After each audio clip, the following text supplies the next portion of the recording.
श्लोक बता रहे हैं यमराज धर्मराज, उसको कंठस्थ कर लो और अभी निश्चय कर लो कि हमको कहाँ जाना है। आप घोषणा कर सकते अपने बारे में कि हम कहाँ जाएंगे। जमदूत बोले अब नहीं जाएंगे हम धरती पर। बड़ी पिटाई हुई, जैसे तैसे जान बचाकर वहां से आए हैं, अब नहीं जाएंगे। यमराज बोले जाना तो पड़ेगा, तुम्हारा धंधा ही वही है, काम वही है, मरने वालों को पकड़ पकड़ के लाओ। तो बोले एक नियमावली बता दो, किसको लाएं किसको न लाएं। आहा, कितना प्यारा श्लोक है, इतना बढ़िया श्लोक है, घर घर में लिखा देना चाहिए, इतना बढ़िया श्लोक है।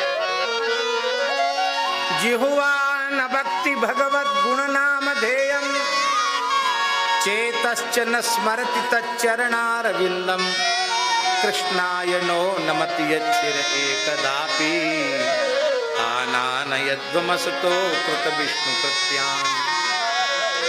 जिह्वा न भक्ति भगवत गुण नाम धेयम, जिसकी जिह्वा कभी भगवान नाम का कीर्तन नहीं करती, जिसका चित्त कभी श्री कृष्ण चरण कमल का ध्यान नहीं करता, और जो श्री कृष्ण के चरणों में एक बार भी झुकता नहीं है, प्रणाम नहीं करता।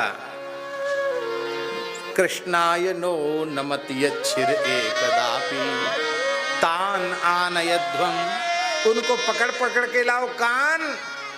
असतो कृत विष्णु कृत्यान, अकृत विष्णु कृत्यान, जो भारतवर्ष की धर्म प्राण पवित्र धरती पर जन्म लेकर भगवत शरणागत नहीं हुए, जिनके मस्तक पर ऊर्ध्व पुंड्र नहीं है, जिनके गले में तुलसी नहीं है, जिनकी जिह्वा पर नाम नहीं है, ऐसे वैष्णव धर्म से विमुख प्राणियों को घसीट घसीट के ले आओ और मस्तक पर भगवान का तिलक विराजमान हो, ब्रजरज का तिलक विराजमान हो, गोपी चंदन का तिलक विराजमान हो, गले में तुलसी हो, जिह्वा पर भगवान का नाम हो। मान लो कथनचित उससे कोई अपराध ही क्यों न बना हो, पर वो तुम्हारे दायरे में नहीं आता है, उस घर को दंडवत प्रणाम करके चले आना। फौज में गुरुजी कोई अपराध करता है, फौज में, सेना में, तो सेना में अपराध करने वाले को सामान्य अदालत सजा नहीं सुनाती है, वो सेना की ही अदालत उसको भले ही बहुत कठोर से कठोर सजा दे, पर सामान्य अदालत उसको सजा नहीं सुना सकती। ऐसे ही हम लोग तो सब ठाकुर जी के परिकर हैं, कुछ भूल चूक होगी भी तो उसकी सजा यमराज कहते हमारे अधिकार क्षेत्र से बाहर, हम सजा नहीं सुना सकते।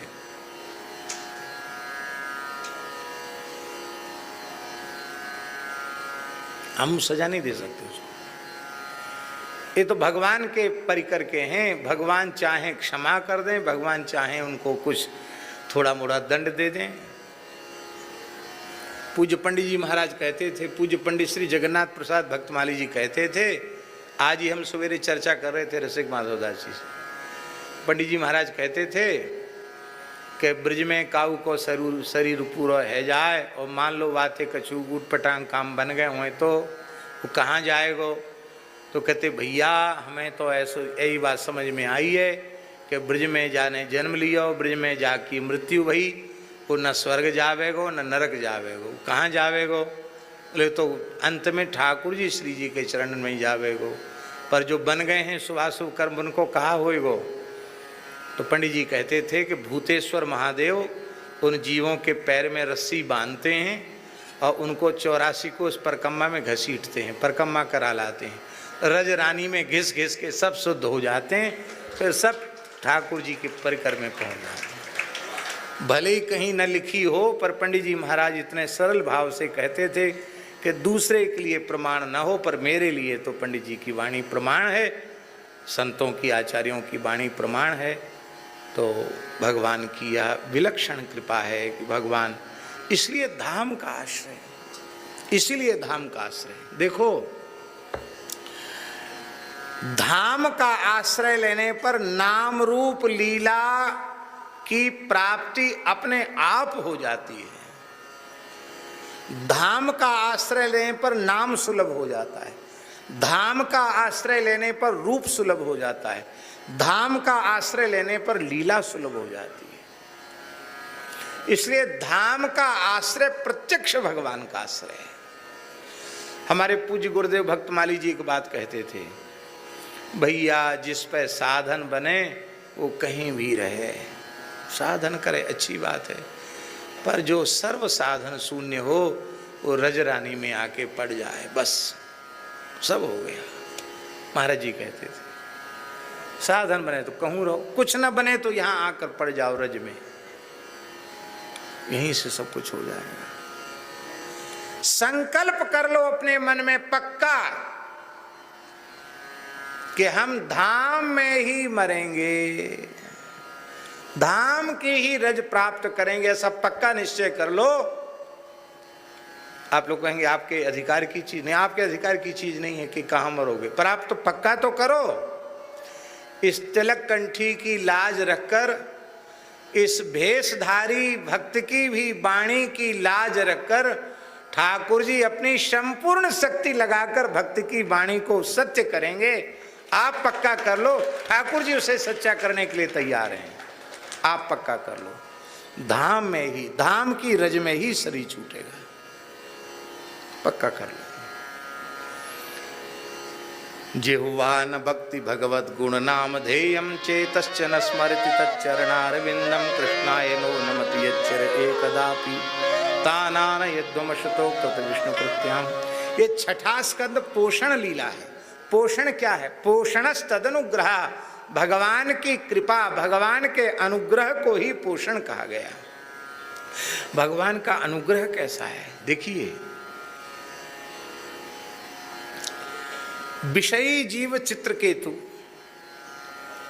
नारद जी का अनुग्रह प्राप्त करके भगवान संकर्षण का पार्षद बन गया, और वहां परम भागवत शिवजी का तिरस्कार करके फिर असुर योनि में चला गया। लेकिन असुर योनि में जाने के बाद भी भगवान का अनुग्रह कम नहीं हुआ। भगवान की ऐसी अनुपम कृपा कि उस असुर देह में जाने के बाद भी उसकी भक्ति नष्ट नहीं हुई।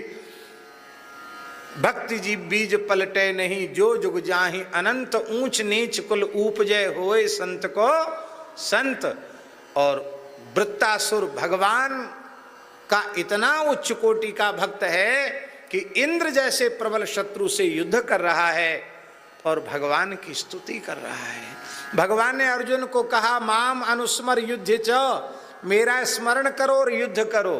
पर पता नहीं अर्जुन स्मरण पूर्वक युद्ध कर पाए कि नहीं, ये तो अर्जुन से पूछने से पता चलेगा।